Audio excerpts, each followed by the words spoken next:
بسم اللہ الرحمن الرحیم۔ السلام علیکم ناظرین، نیوز روم پاکستان سے آج کے اخبارات میں شائع ہونے والی اہم اور بڑی خبروں کے ساتھ آپ کو آگاہ کرتے ہوئے بتائیں کہ حکومت پاکستان کا ریاست کے خلاف بغاوت اور جرائم میں ملوث افراد کے خلاف کارروائیوں کا فیصلہ۔ وفاقی کابینہ نے کیسز کا اندراج کا اختیار سیکرٹری داخلہ کو دینے کی منظوری دے دی۔ ذرائع کے مطابق ریاست مخالف یا بغاوت کے اعلانات اور اقدام پر اب مقدمہ درج ہو سکے گا۔ ریاست سے بغاوت کا مقدمہ سیکرٹری داخلہ کی منظوری سے درج ہوگا۔ وفاقی سیکرٹری داخلہ اور صوبائی حکومتیں FIR درج کرا سکیں گی۔ عدالتیں مقدمے کا ٹرائل بھی ان کی منظوری کے بغیر نہیں کریں گی۔ اور ناظرین، آپ کو ایک اور اہم اور بڑی خبر سے آگاہ کرتے ہوئے بتائیں کہ لاہور میں آج مینار پاکستان پر جلسے کی تیاریاں مکمل کر لی گئیں۔ پاکستان ڈیموکریٹک موومنٹ کی تحریک کے پہلے مرحلے کا آخری جلسہ آج ہوگا۔ انتظامیہ نے گریٹر اقبال پارک کو تالا لگایا، لیکن لیگی کارکنوں نے تالا توڑ کر سٹیج کا سامان اندر پہنچا دیا۔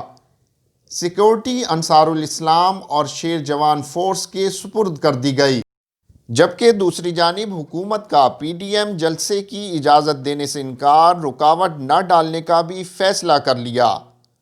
وفاقی وزیر داخلہ شیخ رشید نے کہا ہے کہ اپوزیشن کا نتیجہ 0/0 نکلے گا۔ سیاسی کشتی منجھدار میں ڈوبے گی، عمران خان سرخرو ہوگا۔ اور ناظرین، آپ کو ایک اور اہم خبر سے آگاہ کرتے ہوئے بتائیں کہ وزیر اعظم عمران خان نے ملک میں چینی کی قیمت میں کمی کا بتاتے ہوئے اپنی ٹیم کو مبارکباد پیش کی ہے۔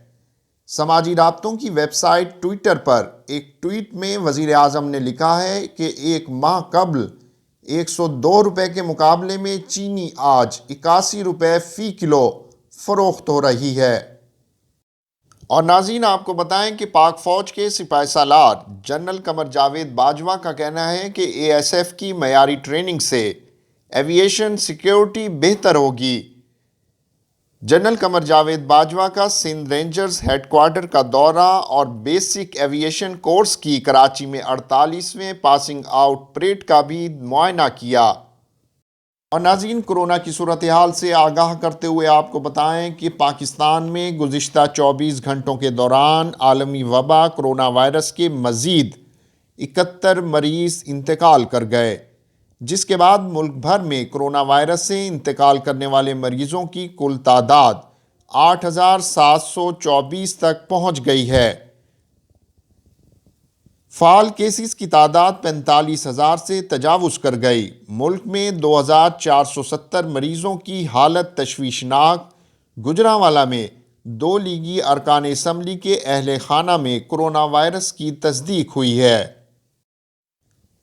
اور ناظرین، آپ کو بتائیں کہ دفتر خارجہ نے پاکستان کے خلاف گھناؤنی اور قابل مذمت پروپیگنڈا مہم سے اظہار لا تعلقی کی بھارتی وزارت خارجہ کی کوشش کو مسترد کر دیا ہے۔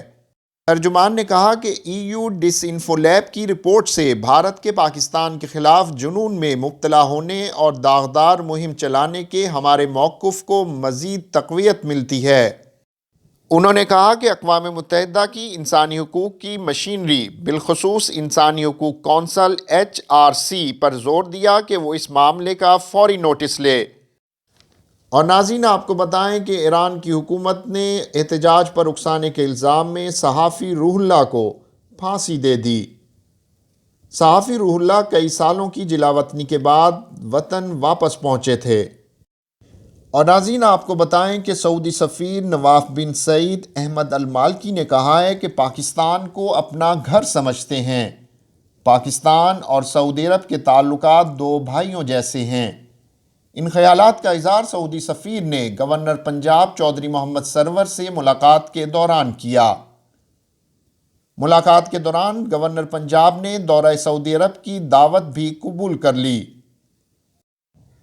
اور ناظرین، آپ کو بتائیں کہ وزیر اعظم کے معاون خصوصی برائے اوورسیز پاکستانی زلفی بخاری نے کہا ہے کہ حکومت بیرون ملک قید پاکستانیوں کو تنہا نہیں چھوڑے گی۔ یہ سب پاکستانی ہیں، خواہ ان سے کوئی غلطی ہوئی ہو یا نہیں۔ ہم انہیں وطن واپس لانے کی ہر ممکن کوششیں کریں گے۔ تارکین وطن کے عالمی دن کے موقع پر تقریب سے خطاب کرتے ہوئے ان کا کہنا تھا کہ حکومتی کوششوں کے باعث اب تک 8,700 سے زائد پاکستانی قیدی وطن واپس آ چکے ہیں۔ دیار غیر میں اپنے گھر والوں کے بغیر زندگی گزارنا آسان نہیں۔ ہم سمندر پار پاکستانیوں کے لیے پینشن اور صحت کی سہولیات مہیا کرنے کا نظام لائیں گے۔